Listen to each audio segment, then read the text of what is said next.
2 weeks before the May 18 Zimnoch fight. Oliver, please tell us more. How do you feel today? 2-hour training today with Doc Nicholson. Tell us more about it. Well, I feel good. Shuttlebox a bit. Pads and things of that nature.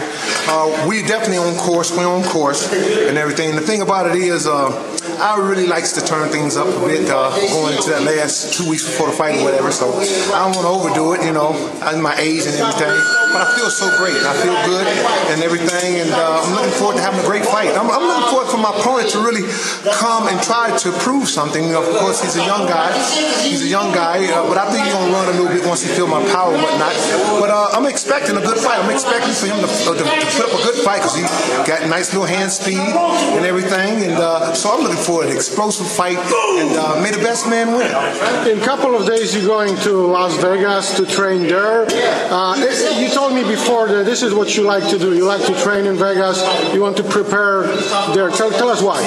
Well, because of the altitude. The altitude there. And the last time I was there for the Pacquiao fight, I got some good running on the treadmill, and I felt good. So while I was in Vegas and things, I want to get in the hot tub and do a little sauna, get a little sauna in there, and things of that nature. And then I want to get me a lot of good running, and just to be in the atmosphere. One of the greatest fighters of all times, Floyd Mayweather Jr.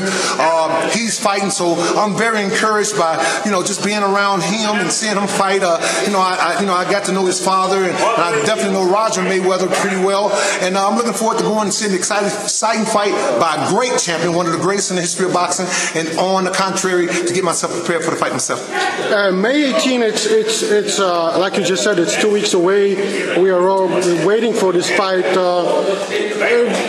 Tell us more about the preparation for this fight, the difference between how you prepare to the other guys prepare. Doc Nicholson mentioned there's nothing you can learn. You can just remember how to do the stuff in the ring. Right. Well, boxing is a learning process. Some I learned from the great, legendary Larry Holmes. He says when you get to the point where you think you know it all, leave it alone. You're always learning in boxing. So even right now, I'm learning some things in boxing. And the good thing about boxing at this age, I'm learning how to improvise, because it's things that I could do 20 years ago or 10 years ago that I can't be as effective as I can now. But it's things that I've learned over the years that I'm able to do now that I wasn't able to do then because of my experience, maturity. During today's training, you show us a couple of George Benton great sneaky punches. Is it the part of unpredictability on your part which Krzysztof Zimnoch will have a biggest problem with? Something that he never saw it before, unexpected punches?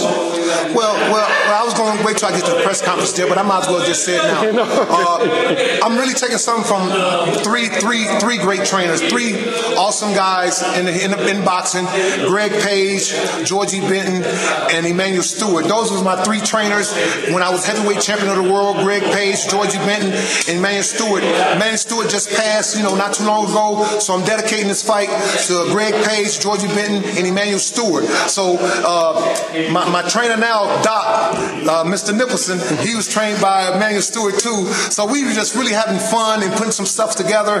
But I think that if the fight go more than 2 or 3 rounds or whatnot, I think the people is going to be blessed to see a lot of technique from all 3 individuals. They're going to see a little Greg Page. They're going to say, wow. They'll say, you know what, that's what Greg Page used to do back when he was fighting. Then they're going to see some Georgie Benton. They're going to see me slipping and throwing ooh-wee. And then they're going to see some sharpness of Emmanuel Stewart. And then, of course, I got Doc Nicholson, who, like I said, was trained by one of the 3, Emmanuel Stewart, and he's a great trainer himself. So I'm very confident, and I'm just in this to have a great time and just give back to those that's not here no more, the trainers that was training me when I was heavyweight champion of the world: Greg Page, Emmanuel Stewart, and Georgie Benton. God bless their soul.